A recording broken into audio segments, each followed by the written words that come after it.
citizens are forced to make agonizing choices every single day just to pay the bills. And winter is coming. This is a national referendum. A referendum on inflation, illegal immigration, indoctrination, and crime at home and humiliation abroad. A choice between soaring inflation and skyrocketing energy costs, or affordable rents and gas and groceries for you and your family. That was House Minority Leader Kevin McCarthy before President Biden's speech, sending out his own warning ahead of the midterm elections. Joining me now is Arkansas Congressman Bruce Westerman. Good morning to you, Congressman. He's a member of the Natural Resources and Transportation and Infrastructure Committees. Let me just ask you this, because the Biden administration keeps touting the fact that oil prices and gas prices have come down a little bit from their record highs. But if you look at the futures, you can see natural gas is skyrocketing and people are bracing for higher heating costs this winter. The pain is far from over, and that was indicated by Jerome Powell last week as well. Your thoughts about the president's speech last night and also where we're headed? Well, good morning, Jackie. Good to be with you. And, I think the president was just making a political move last night, but I think Americans have to look at life 2 years ago. The pandemic was much worse, but the economy was much better. And what has changed? Joe Biden and Democrat complete control of Congress. That's what's changed. And look at everything that's happened in between. Kevin was right. We've got some tough times ahead. We've been focused a lot on energy, and we know energy affects all of the economy. What I'm really concerned about are food prices, which are even outpacing energy on inflation. We've had some tough times with agriculture, not just here in the U.S., but globally. And with winter coming, food prices are going to go higher. I think food's going to be in more of a shortage, and I think it is indeed going to be tough times ahead. We need real leadership in Washington, and we're just simply not getting that from this administration or from Democrats. I think a lot of people would agree with you, and they also would say, Congressman, that last night's speech was a distraction in some ways from the real issues: the economy, inflation, gas and heating prices, food prices, as you mentioned, the staples that are the kitchen table conversation at the average American family's home in this country. People are worried about what's to come, and they're worried about, their safety, their security, all these things.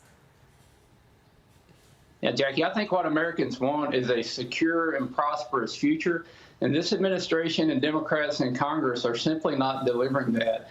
We have a plan as Republicans. We have a plan to get the economy back on track, to actually use our resources that we have here, not be reliant on foreign countries, on many of our adversaries. It's just amazing what this president does to American energy production, to American jobs. I've been back in my district in August talking to people, and I can tell you the people who are hurting are those that are low income and fixed income, where fuel prices and food prices have the greatest impact. Yeah, and it's really interesting because there's been a spending spree by the Democrats that started, the moment Joe Biden came into office and has continued. So we had the so-called Inflation Reduction Act, another $739 billion, and now the forgiveness of the student loans, the student loan bailout. Republican attorneys general are considering lawsuits against President Biden to block the bailout. And this is coming as the Washington Post, there was a report actually warning that, quote, a legal battle could carry stark financial consequences for millions of student borrowers who rejoiced last week after the Democrats delivered on this longstanding promise to erase some of their debt. Having said that, Congressman, many people say the president overstepped his authority in that bailout and that this is something Congress should have decided. Yeah, even Nancy Pelosi said that. We sent a letter to her asking if she still feels the same way.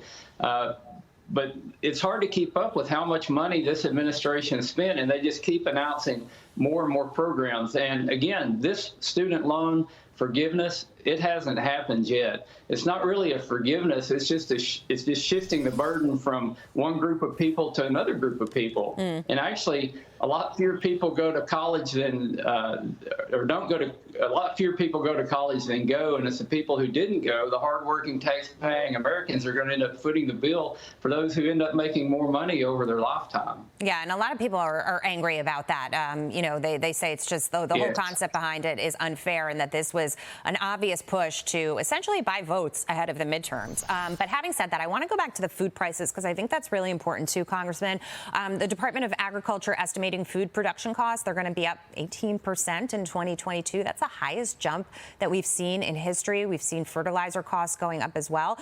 This is a president that, tried to focus a little bit on energy by releasing, the SPR, but he didn't go to oil producers and roll back some of the regulations and say, you're free to drill, you're free to do this. He also missed the boat when it comes to agriculture and the farmers that are hurting in this country.